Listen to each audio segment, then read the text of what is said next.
우리에게 선하고 아름다운 직분을 맡겨주신 하나님, 지난 한 주간도 선한 중재자로 살았어야 마땅한데 그렇게 행하지 못한 부족한 부분들을 주께 회개하며 또 주의 은혜와 긍휼을 구하며 예배하기를 원합니다. 예배 가운데 말씀으로, 감동으로, 위로로 우리와 함께하여 주시옵시고, 우리가 이번 한 주간 살아가는 동안에 하나님께서 우리에게 주신 더 아름답고 귀한 일들을 잘 감당하는 교회가 되도록 도와주시옵소서.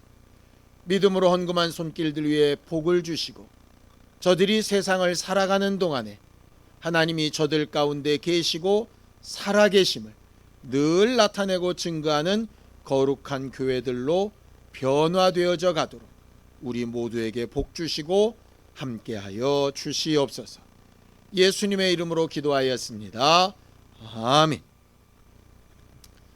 하나님의 말씀은 마태복음 5장 13절에서 16절까지 말씀을 함께 합독하겠습니다. 마태복음 5장 13절에서 16절까지 말씀입니다. 함께 읽습니다. 시작. 너희는 세상의 소금이니 소금이 만일 그 맛을 잃으면 무엇으로 짜게 하리요? 후에는 아무 쓸데없어 다만 밖에 버려져 사람에게 밟힐 뿐이니라. 너희는 세상의 빛이라. 산 위에 있는 동네가 숨겨지지 못할 것이요, 사람이 등불을 켜서 말 아래에 두지 아니하고 등경 위에 두나니 이러므로 집안 모든 사람에게 비치느니라. 이같이 너희 빛이 사람 앞에 비치게 하여 그들로 너희 착한 행실을 보고 하늘에 계신 너희 아버지께 영광을 돌리게 하라. 우리는 올 한 해 동안 예수님만 바라보는 아름다운 삶을 한번 살아보자 라고 여기까지 왔습니다. 이제 2달 남았죠. 정말 정신없이 시간이 흘렀습니다. 지난 10개월 동안 각각 어렵지만 그래도 말씀을 듣고 하나님 앞에 기도하고 응답을 받아가면서 얼마나 우리의 삶이 하나님 보시기에 또 사람들 보기에 아름다워졌나 한번 생각해 볼 필요가 있을 것 같습니다. 왜? 중간 점검이라고 하잖아요. 중간이라고 치기에는 너무 후반부에 왔지만 그래도 아직 2달 남았으니까 우리가 하나님의 말씀에 비추어 봐서 얼마나 변했나 좀 생각해 봤으면 좋겠습니다. 오늘 우리가 굉장히 잘 아는 소금과 빛의 직분이라고 하는 것에 대해서 좀 이야기하려고 합니다. 아름다운 삶이라고 하는 것의 본래 의미가 하나님이 목적하신 대로 사는 삶이라고는 우리가 연초에 배웠었잖아요. 하나님이 우리를 만드실 때에 하나님은 하나님의 목적을 우리 안에 이렇게 심어 놓으셨습니다. 다른 피조물들은 다 자기 모양과 자기 형상대로 만드셨는데 우리만 좀 특별하게 만드셨다라고 성경은 말을 하지요. 뭐라고 얘기합니까? 우리의 형상을 따라 우리의 모양대로 사람을 만들자, 이렇게 아주 독특한 말씀을 남겨놓으셨어요. 왜 그렇게 만드셨을까? 이유는 간단합니다. 보이지 않는 하나님의 형상과 모양을 드러내는 존재로 만드신 거죠. 그래서 아담과 하와는 에덴 동산 안에서 서로를 보면서 저는 내 살 중에 살이야, 내 기뻐하는 사람이야, 허니 달링, 이것도 중요한데 뭘 기억해야 되느냐? 하와가 있는 걸 보니 저 하와를 주신 누가 있겠다? 하나님이 계시겠다. 내가 이렇게 분리되어 나온 아담이 존재하는 걸 보니 그 아담을 만드신 하나님이 계시겠다. 성경은 사도행전에 하나님 모른다 하는 사람들에게 이렇게 설명을 합니다. 이 세상에 하나님을 더듬어 찾을 만한 수많은 증거들을 두셨다. 이 세상에 있는 피조물들이 거저 있지 않다면 누군가 만든 자가 있겠지라고 생각할 수 있도록 이렇게 말을 하는 거죠. 사람만이 아니라 하나님이 이렇게 증거나 표적으로 주신 것도 마찬가지입니다. 대표적으로 우리가 노아의 홍수 때 얘기를 기억해 보면 노아의 홍수 끝나고 하나님께서 노아 앞에다 뭘 하나 쫙 만드시죠. 무지개를 만드시죠. 그러면서 뭐라 그러십니까? 무지개 보고 예쁘다 하고 사진 찍어서 인스타에 올려라 이렇게 하신 게 아니라 무지개를 보면서 홍수로 심판하셨던 하나님, 다시는 물로는 심판하지 않겠다 하신 하나님, 그러나 언젠가는 반드시 심판하실 하나님이 계시다는 걸 기억해내라 라고 말씀해 놓으신 거잖아요. 결국 우리가 존재하는 목적은 하나입니다. 궁극적으로 우리를 보고 누구를 발견할 수 있도록 하나님을 발견할 수 있도록. 우리가 예수님만 바라보자 그랬는데 예수님이 오신 이유도 간단합니다. 딱 그겁니다. 성경을 보죠. 요한복음 14장 9절입니다. 함께 읽습니다. 시작. 예수께서 이르시되 빌립아 내가 이렇게 오래 너희와 함께 있으되 내가 나를 알지 못하느냐. 나를 본 자는 아버지를 보았거늘 어찌하여 아버지를 보이라 하느냐라고 말씀하세요. 그리스도로 오신 예수는 이 땅에서 말씀하시는 것도, 이적을 나타내시는 것도, 신방을 하시는 것도, 병을 고치시는 것도, 배고픈 자에게 먹을 것을 주시는 것도 목적이 딱 하나인데 나를 보아서 누구를 알라고? 하나님 아버지를 알라. 자, 그리스도가 그 일을 하셨다면 그리스도를 닮은 우리는 뭘 해야 될까요? 당연히 그거 해야 하는 것입니다. 우리가 하는 모든 일을 통해서 결국은 누가 드러나야 되느냐? 하나님이 드러나야 하는 거죠. 우리는 의라고 하는 것에 대해서도 되게 많이 배웠습니다. 하나님의 뜻이 이루어지는 게 의라고 했죠. 그러니까 의가 뭡니까? 누가 의인입니까? 성경엔 간혹 의인은 없으되 하나도 없다 이렇게 해놓으셨고, 그런데 또 간혹 아브라함도 또 노아도 모세도 의인이란 얘기를 하시거든요. 의인은 하나도 없다고 해놓고 또 성경 한쪽에서는 노아는 당대의 의인이고 욥은 의인이고 이러면 성경 안에서 말이 안 되잖아요. 의인은 없다는 얘기는 하나님을 완벽하게 보여줄 수 있는 사람은 아무도 없다 그 얘기고요. 노아든 욥이든 요셉이든 부분 하나님을 나타내고 보여줬던 때에 사용되었던 부분적 의인들은 있다 이 말씀입니다. 그럼 반대로 죄는 뭘까요? 의가 하나님을 나타내 보여주는 거라면 죄는 간단합니다. 하나님이 안 보이는 거예요. 하나님이 가리워지는 거죠. 하나님이 망각된 상태입니다. 아담과 하와가 처음 범죄할 때를 생각해 봅시다. 하나님을 분명히 기억하고 하나님이 하신 말씀을 분명히 기억했다면 자기가 브레이크가 걸려야 됩니다. 그런데 순간적으로 하나님의 존재가 망각되거나 무시되거나 하나님보다 더 중하고 바쁜 일이 생겼던 거죠. 그 상태를 죄라고 말을 하는 겁니다. 의인은 반대이고요. 그러니까 의냐 죄냐는 간단합니다. 우리가 흔히 전도에 보면 내가 뭔 죄인이냐, 나만큼 의롭게 산 사람이 어딨냐 이런 얘기를 합니다. 물론 착하게 산 거는 충분히 인정합니다. 그런데 이거죠. 착하게 살아서 당신으로부터 하나님이 드러났냐? 그럼 당신은 의인이 맞습니다.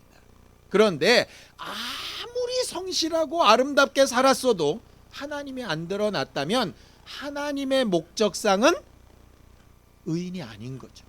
죄일 수 있는 거죠. 구원과 회복이라고 하는 것은 바로 이 부분입니다.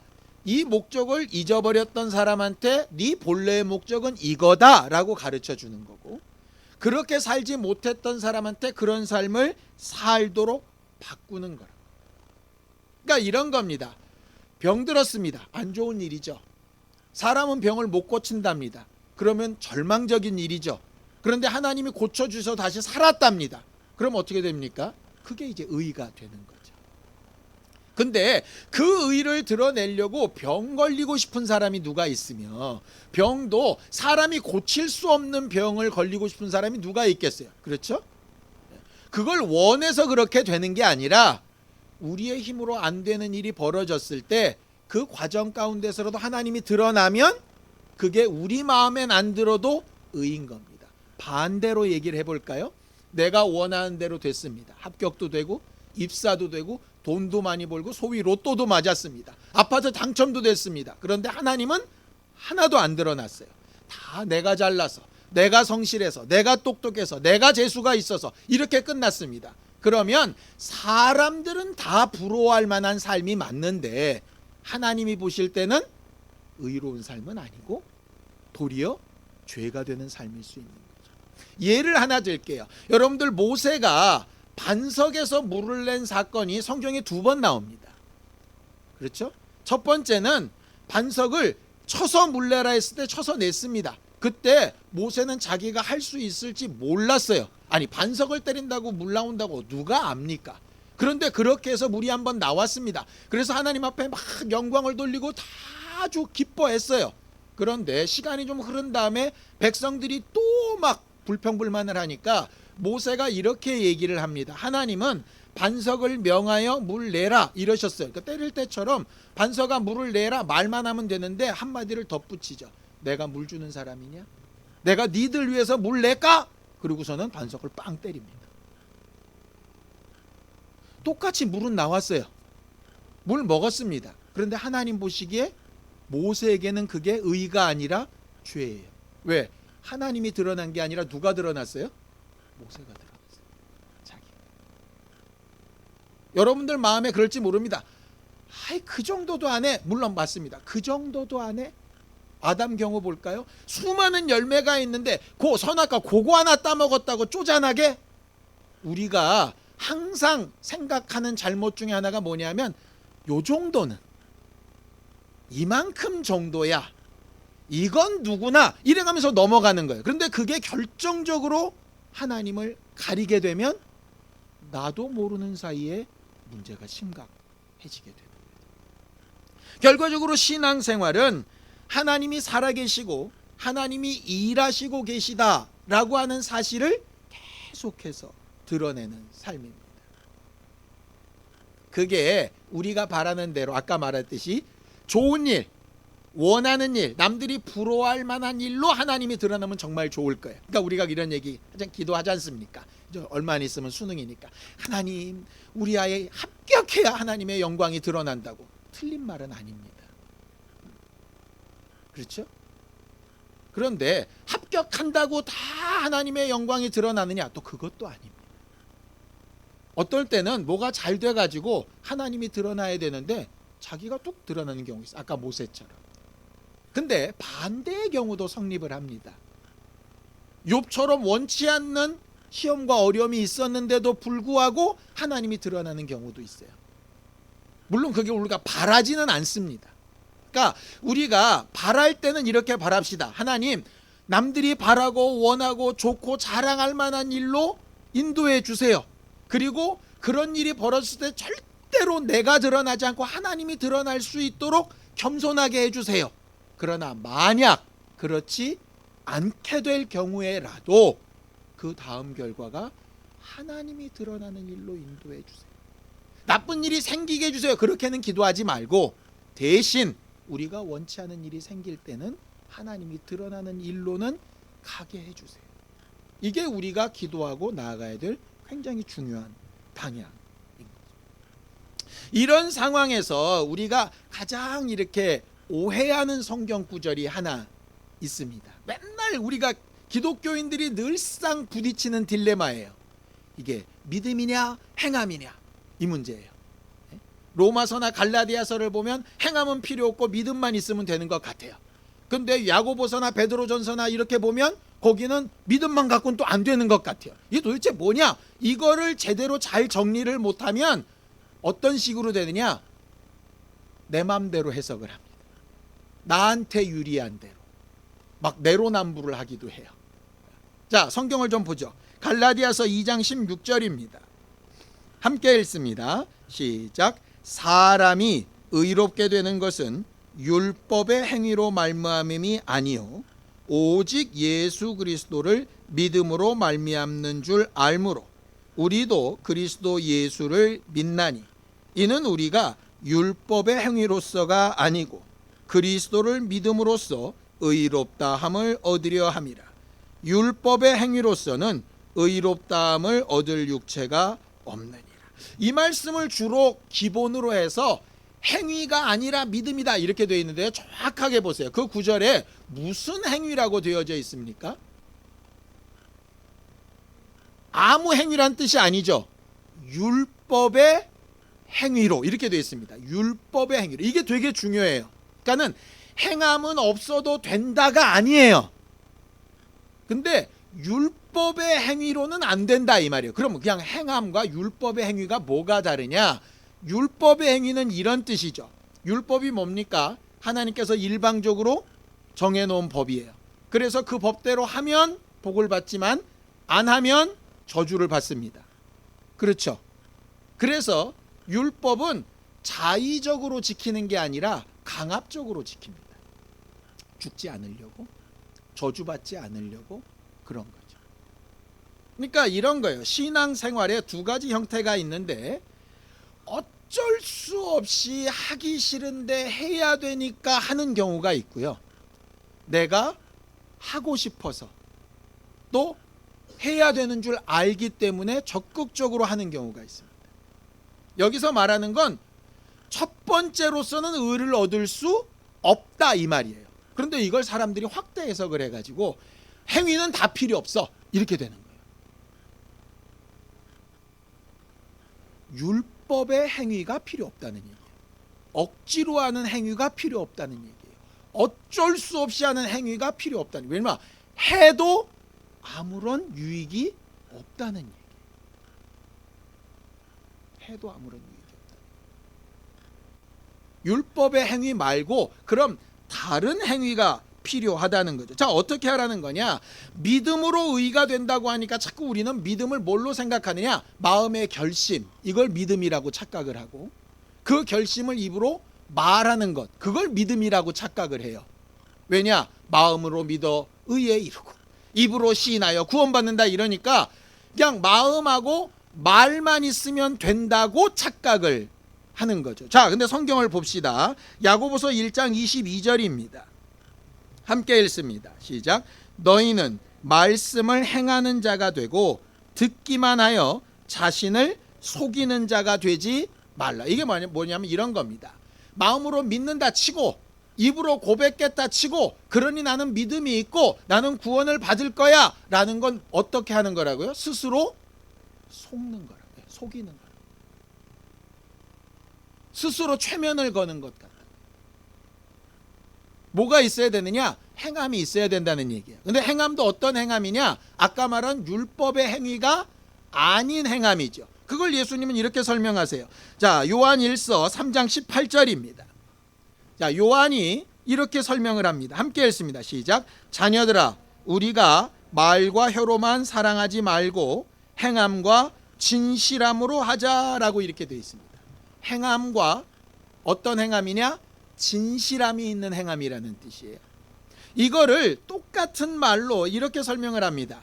너희가 예배를 하기를 하나님은 기뻐하시고 예배하는 자를 찾으신다. 그런데 예배할 때는 두 가지가 필요하다. 신령과 진리로. 그렇죠? 영과 진리로.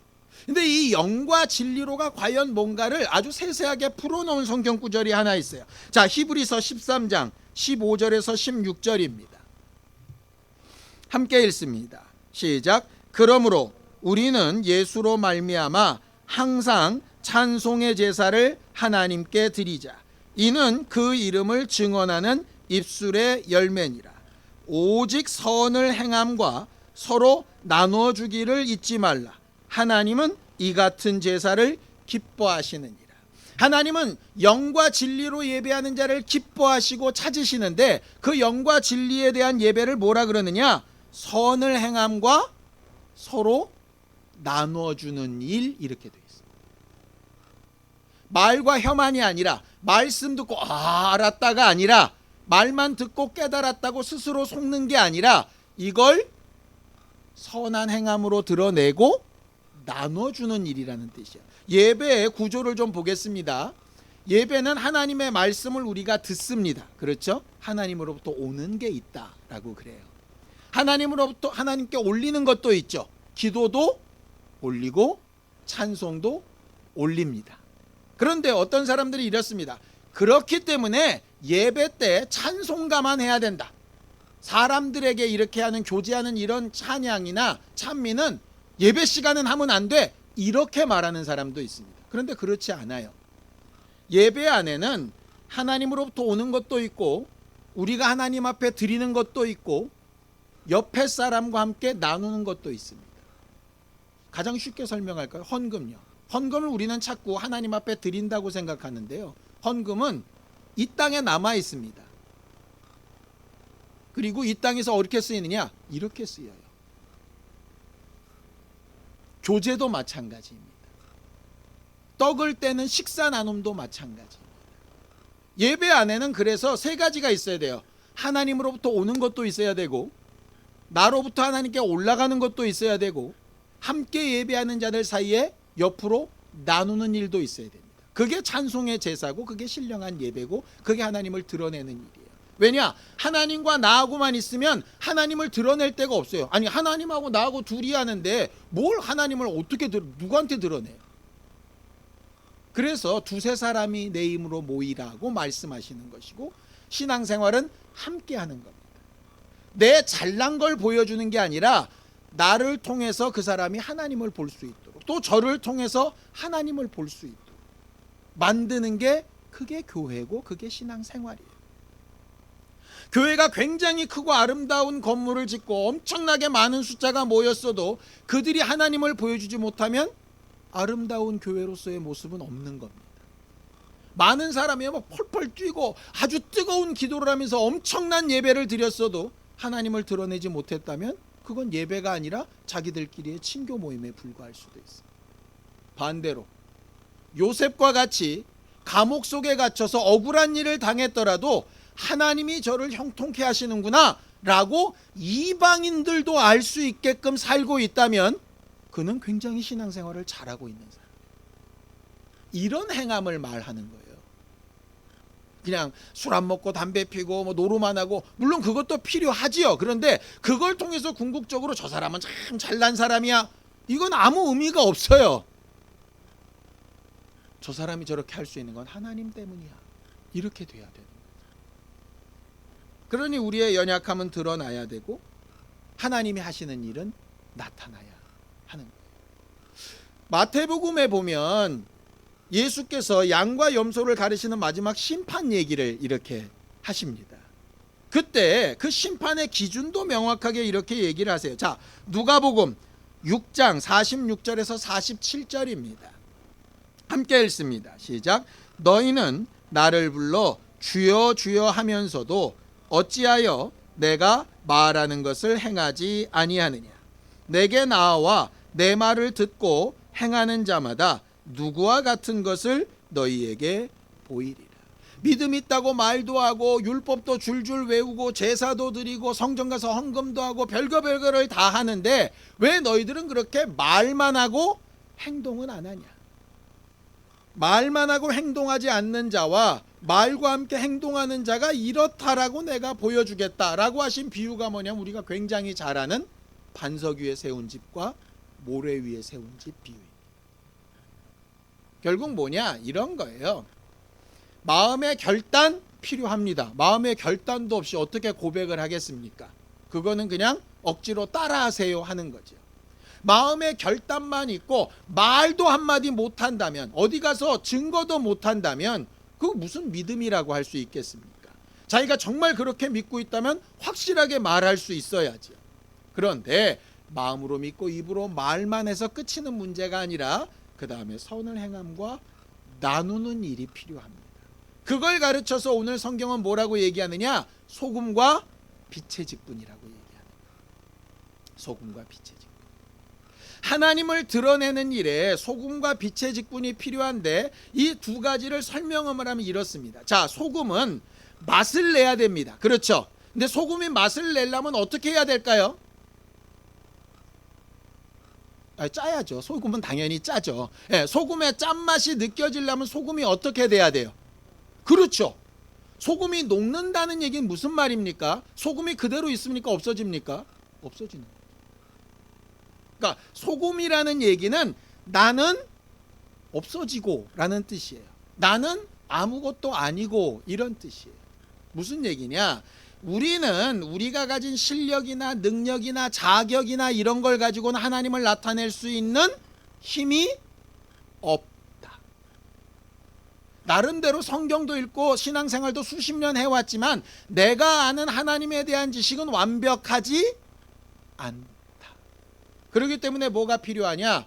은혜가 필요하고 긍휼이 필요하고, 지금도 수십 년 신앙생활했어도, 아니 7, 80이 된 원로 목사라고 해도 늘상 주께 공급받는 은혜가 필요한 존재다. 그걸 인정하는 게 그게 바로 소금의 직분. 소금의 직분. 그 맛을 잃으면, 맛을 잃는다는 얘기는 그게 그대로 있으면 하나도 없어지지 않고 나는 잘났어 이러고 있으면 절대로 은혜를 못 받는 거예요. 우리가 흔히 행함이 없이도 십자가상의 강도처럼 나는 죄인입니다, 날 좀 도와주세요, 이것만 있어도 구원받는다 라고 하는 부분이 바로 그 1번입니다. 우리가 하는 신앙의 기초예요. 자, 성경을 보죠. 마태복음 5장 13절입니다. 함께 읽습니다. 시작. 너희는 세상의 소금이니 소금이 만일 그 맛을 잃으면 무엇으로 짜게 하리요? 후에는 아무 쓸데없어 다만 밖에 버려져 사람에게 밟힐 뿐이니라. 내가 은혜 받은 사람, 은혜 없이는 아무것도 아닌 사람이라는 것을 인정하라는 거예요. 하나님을 드러내기 위해서. 모세가 처음에 호렙산에서 부름받았을 때 이렇게 얘기합니다. 내가 말도 둔하고 능력도 없는데 어떻게 인도합니까? 바로 앞에 가서도 내가 뭐라고 얘기를 합니까? 홍해바다 앞에 서서도 이거 어떻게 해야 됩니까? 마라의 쓴물 앞에서도 이거 어떻게 살려야 됩니까? 계속 할 수 없다고 얘기를 해요. 근데 아까 말했던 두 번째 반석 사건 때 이렇게 변하죠. 내가 하랴? 내가 못할 것 같으냐? 이렇게 되는 거예요. 할 수 없다고 은혜를 구하던 사람이 어느 순간에 할 수 있는 사람이 돼버린 거예요.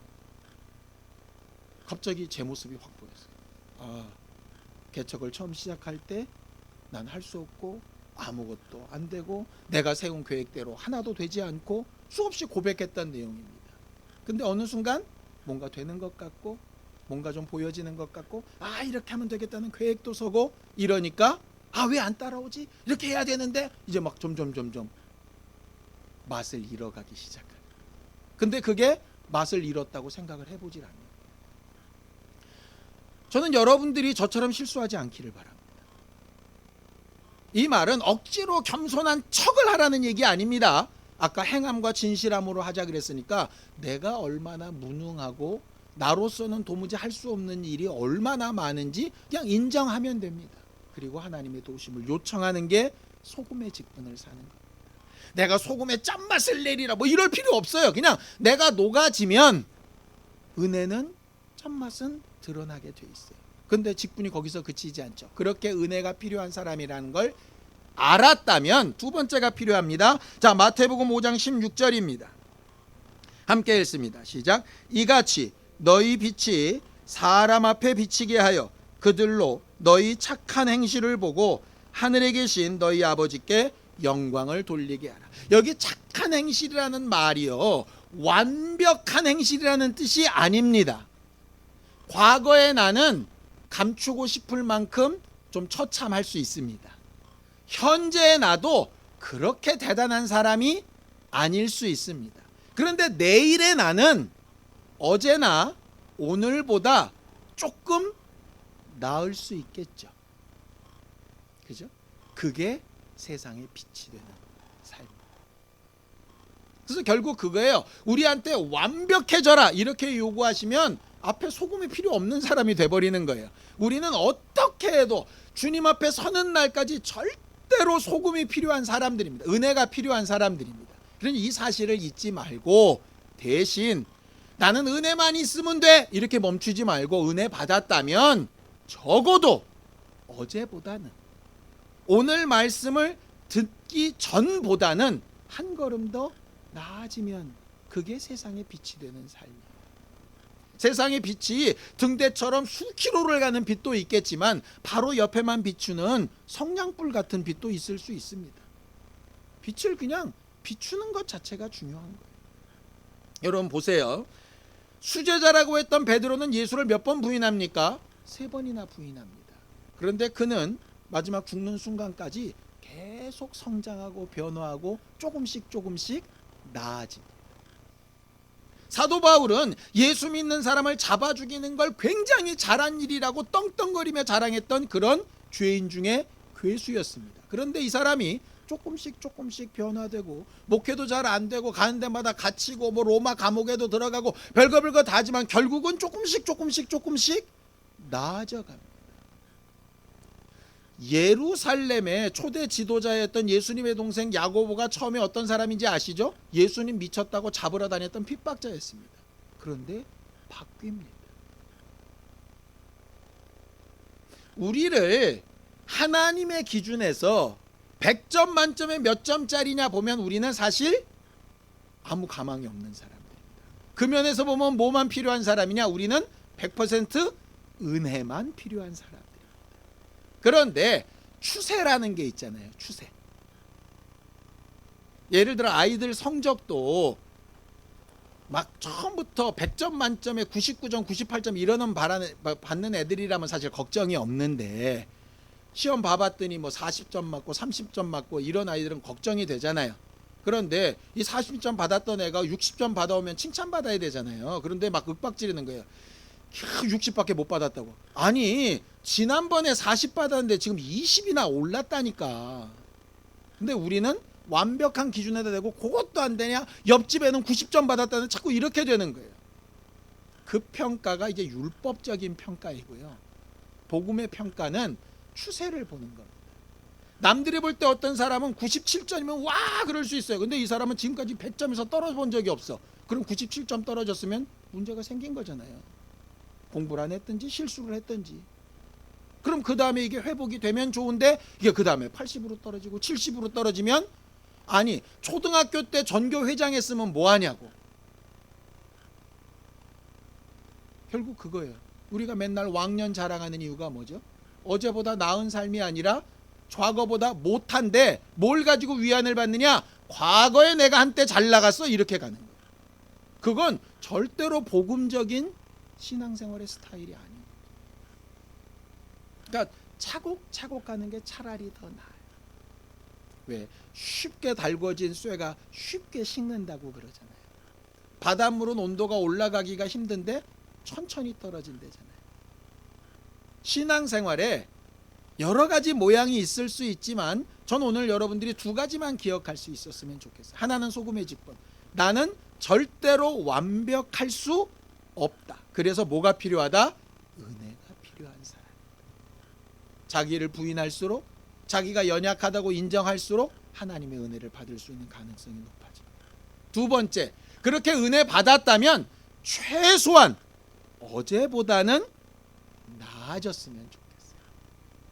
아니 어제보다 못할 수 있겠죠. 그러면 다시 그때로 회복하려고 하는 회개와 방향 전환이 필요한 거죠. 과거에 위로받아가면서 그냥 계속 미끄럼틀을 타고 있으면 그건 빛의 직분을 받는 사람이 아니지 않겠습니까? 그냥 쉽게 알고 있었던 소금과 빛의 직분을 조금 더 생각해보는 기회였으면 참 좋겠습니다. 그런 모습을 하나님을 보실 때 아름다운 삶이라고 보시는 거예요. 다 연약하고 다 부족하지만 좋은 일을 당할 때든 혹 원치 않는 일을 당할 때든 우리의 결과는 동일했으면 좋겠습니다. 우리는 은혜가 필요한 사람이고 하나님 앞에 더 나아가서 하나님이 하시는 일을 드러내야 되는 사람이고 그 일을 위해서 나는 선한 행함과 나누는 일을 계속 해나가야 하는 예배자라고 하는 사실. 이 분명한 사실이 이번 한 주간도 이번 한 달 동안도 우리를 잘 인도하는 방향타가 되었으면 좋겠습니다. 함께 기도하시겠습니다. 하나님 아버지, 우리를 도우시고 인도하셔서 주 예수께서 아버지를 나타내 보이시며 모든 일에 우리와 하나님 사이를 화목하게 하시며 고치시고 온전케 하셨던 것처럼 우리도 연약하고 부족하지만 선한 중재자의 역할을 잘 감당하며 우리가 은혜가 필요한 사람인 것을 인정하고 또 세상의 빛과 같이 하나님이 하시는 일과 하나님이 고치신 일과 하나님이 우리를 바꿔나가고 계신 일들을 분명히 체험하며 말할 수 있는 신실한 사람들이 되게 하여 주옵소서. 마음과 말과 행실이 다 아름다워지기를 원하고 조금 더 나아지는 교회가 되기를 원하오니 이번 한 주간도 우리에게 긍휼을 베푸시고 함께하여 주시옵소서. 하나님 아버지, 우리의 연약함과 부족함을 인정하고 하나님의 은혜와 긍휼을 구합니다. 하나님 앞에 겸손한 주 예수의 사람들에게 때마다 일마다 은혜 베풀어 주셔서 소금과 같이 우리가 스스로를 녹여 하나님의 역사와 하나님의 하신 일만 드러내게 하여 주시옵소서. 또 빛과 같이 조금씩 더 나아지는 삶과 행실로 하나님을 더 잘 드러낼 수 있는 교회로 변화되고 성장되기를 원하오니 우리가 주님 앞에 서는 그날까지 그 방향을 잃어버리지 않도록 성령으로 말씀으로 우리를 가르치시고 함께하여 주시옵소서. 예수님의 이름으로 기도하였습니다. 아멘. 이제는 우리 주 예수 그리스도의 은혜와 하나님 아버지의 극진하신 사랑과 성령님의 감동하시고 함께 하시는 분명한 증거가 말과 행실을 아름답게 하여 언제나 하나님을 나타내며 드러내며 살기를 원하는 우리 모두 위에 이제부터 영원까지 함께 있을지어다. 아멘.